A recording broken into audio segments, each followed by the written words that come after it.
MOV on neutralization and titration. What products form when an acid and a base react? We call these neutralization reactions, and they're a specific type of double replacement reaction. We're going to focus on what happens when we react a strong acid and a strong base. And when we do that, it results in a neutral solution where the hydrogen ion concentration is equal to the hydroxide ion concentration. We're going to kind of keep it in this realm for right now. We'll see some examples of other things that may happen, but we know that that is going to be a pH of 7 because it's a neutral solution. And it produces a salt and water. So an example would be something like if we had hydrochloric acid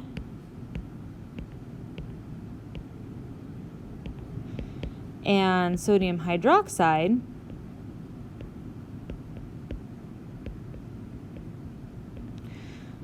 we're going to produce a salt, and so that's going to be the result of the anion from the acid and the cation from the base. And so we know that chloride is a -1 and sodium is a +1, and so on the other side it's going to be sodium chloride.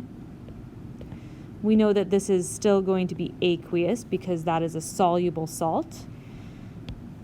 And then the other result is going to be water, and that water is going to come from the hydrogen, which is going to be an H+, and the hydroxide, which is an OH-. And so when we put an H+ and an OH- together, we get H2O. And that is a liquid for us in these reactions. So that's just one example. It's possible to have neutralization with weak acids and weak bases as well. We're going to kind of keep it there for now until we see maybe some more specific examples. How is an unknown acid concentration determined experimentally? So that's the next thing we want to know about. This is a process called titration. It's a lab technique that uses known molarity of one substance. In our case, we're going to look at that from the perspective of the known being the base, to determine an unknown concentration of another, which we will consider for us to be our acid. The general process for a titration is that we're going to measure the volume of our unknown acid. We slowly add the known base until we reach something called an equivalence point. And we monitor pH using a pH probe, or we use an indicator that changes color at that equivalence point. And our equivalence point is going to be when the moles of hydrogen are equal to the moles of hydroxide ions in the solution that we are testing. So here's a diagram that kind of helps to explain this. So if we take a look on the left-hand side, we have our initial setup. And so we have our burette. Oops, let me go back. See if I can, there we go. And so our burette has our base in it for this example. And we know the concentration of this base, and we can actually measure our volume in this burette because it's volumetric. And then down below we have a flask with our unknown, and this is going to be, for us, our acid. So down here we're going to have our acid, and we actually know the volume. Okay. And so what happens is we drip some of this base down into our flask that has our acid in it, and we also have an indicator, or we can choose to use a pH probe to test this as well. And so we add this in here, and we keep adding until we get to a point where on the right hand side we reach equivalence, and so our known solution turns, or our unknown solution turns a color according to that indicator. And so that tells us that we've reached equivalence, and we want to make sure that we have the right indicator for that. And then what we can do is we can measure where we started from and where we ended with our volume. And so this here represents our change in volume for our known concentration for our base. We then can use that to do some calculations and determine what the pH. And so we can find pH from that, and we'll work through an example. We can use that pH probe to do that as well and monitor pH throughout. And that is what we have here. So here's a pH curve. So we've collected a bunch of pH data with changes in the volume of our titrant that was added. And from here we can determine some things as well. So for example, in this case, this is a strong acid base, and we know that a strong acid base reaction always, okay, so strong acid base results in a neutral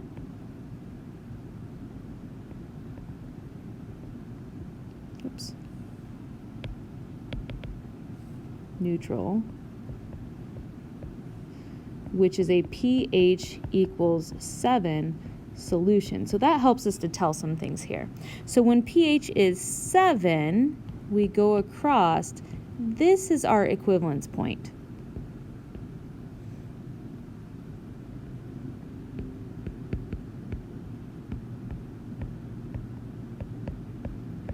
If you're working with a weak acid or a weak base, it might not always be pH equals 7. And so the other way that we can tell the equivalence point is we go from the very bottom of our curve to the very top of the curve. And this equivalence point is halfway. Okay, so this point to here, equivalence is going to be at the halfway. So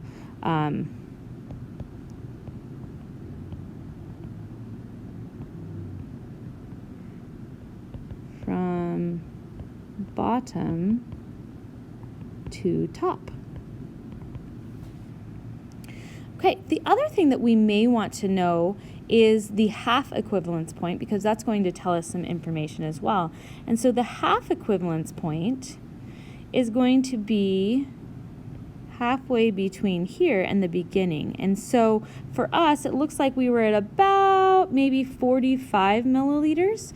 And so somewhere in that 22.5 is going to be halfway, okay?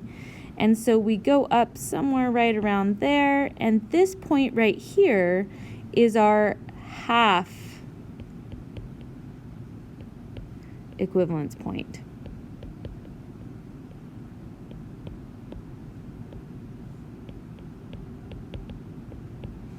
When we're looking at weak acids and bases, this is nice because the half equivalence point is where pH is equal to pKa, okay? And the pKa is the negative log of the Ka. And so if we're trying to solve for Ka, for an unknown weak acid, then Ka is going to be 10 to the negative pKa. And we can use that information to tell us things. The other thing we might want to do is go ahead and do a calculation. So how do we calculate an unknown concentration of an acid? So the first thing that we want to do is start with our balanced equation, just so it informs us of the direction that we're going and what species are involved. And so this question, what is the concentration of nitric acid if 25 milliliters of the acid is titrated using 18.5 milliliters of 1.0 molar sodium hydroxide? The next step that I want to do is I actually want to convert my milliliters to liters, and so I've already done that here in the yellow. And so I just divided by 1,000 or moved my decimal place 3 places to the left. So once I have that, then I can go ahead and proceed to do further analysis on this. And so the next thing I want to do is I want to go ahead and calculate my concentration of my known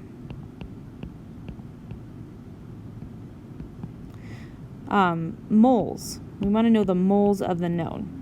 Okay, and so in our case, that was our NaOH. And so to do that, I'm going to take the volume that we titrated, so 0.0185 liters, and I want to multiply that by the molarity of my sodium hydroxide. And so remember, molarity is moles per liter, so that's going to be 1.0 moles per liter. And so when we do that calculation, our liters are going to cancel and we're left with 0.0185 moles of NaOH. When we look up at our equation, we notice that there's a 1-to-1 ratio. Okay, so there's a 1-to-1 ratio up there. And so because of that 1-to-1 ratio, at equilibrium, the moles of H plus we know are equal to the moles of OH minus. And so at that point, we know that we have 0.0185 moles of H plus, or the acid itself.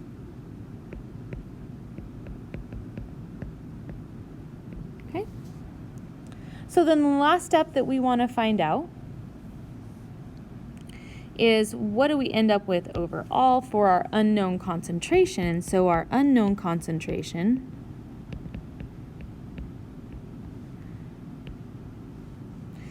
that's the molarity of our HNO3. We are going to take our concentration of our acid and we're going to divide that by our volume that we started with for our acid. So we have 0.0185 moles divided by 0.0250 liters. Okay, because moles per liter is our concentration. And when I calculated that out, I got 0.74 molar nitric acid, HNO3. And that is our answer. I hope that was helpful, and we will take a look at some more examples